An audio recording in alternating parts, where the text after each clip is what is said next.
300 weapons, everything from a samurai sword to an Uzi submachine gun.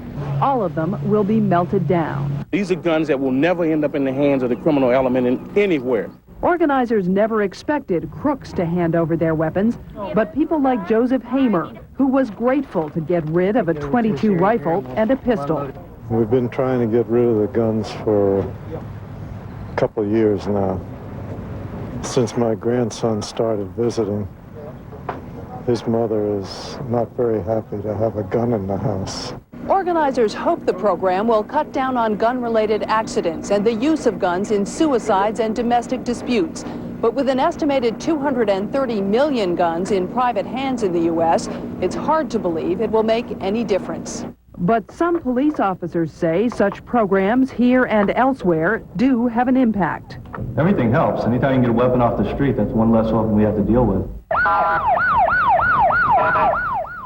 Washington has earned a bloody reputation for its gun-related violence, and the relatives of some of its victims are making another anti-gun statement, piecing together a quilt remembering those who have died, like Ilan Colasso. This man with a gun came up behind him and shot him 6 times and killed him. The man told police he just wanted to kill someone and had a gun to do it. Ilan's father hopes this quilt, which will be used in an anti-gun rally next weekend, will inspire restrictions on guns and prevent murders like his son's. If I can keep it from happening to one additional person, maybe, just maybe I've done something useful in my life. Jean Meserve for CNN, Washington.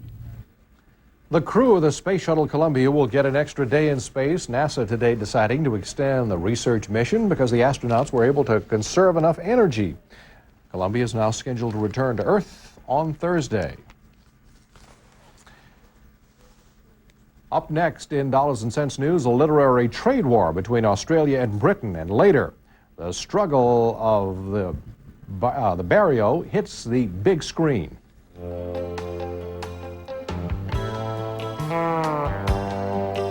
This is Headline News, a CNN network.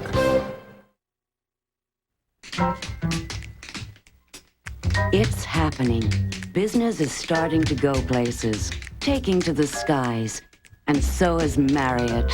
Introducing Marriott Miles. Join now and get 5,000 miles on your choice of most major airlines with every 5 stays. Whether you fly or not, watch those miles soar. Hi, I'm Bill Marriott. We make it happen for you. Join Marriott Miles. Call 1-800-4MILES.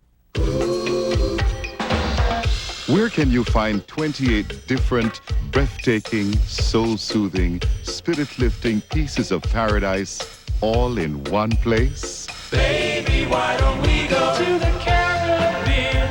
We'll get there fast and then we'll take it slow. That's where we want to go. Call 1-800-356-9999 or see your travel agent. Shipping a package to Omaha, that's child's play. Try customs in Shanghai, the Peruvian Andes, parking in Paris, sandstorms in Cairo, the 400 dialects of India, an address between Czech and Slovakia. That demands local know-how. DHL people are the locals. DHL, we'll take it from here. Omaha, that's a milk run. Okay, listen up. Everybody's heard of Kemper, but you might not have heard of Konica. There, now you have. What Kemper means to you, what Konica means to Kemper. Why you trust Kemper, why Kemper trusts Konica. So if you know this company, you should know this company, because Konica answers the call for Kemper.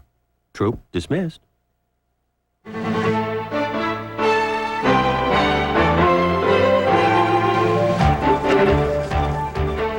The fast food battleground in China has a new warrior. The Peking Duck Gwangju restaurant, renowned for the fowl delicacy, has opened its first fast food outlet in downtown Beijing. Gwangju hopes to compete with McDonald's and Kentucky Fried Chicken. with a speedy version of the more traditional Chinese fare. A quick bite of duck will cost the equivalent of about $4.50. It may be time for a new chapter in the story of Australian book selling. Retailers and consumers complain they pay too much for books, and they blame British publishers.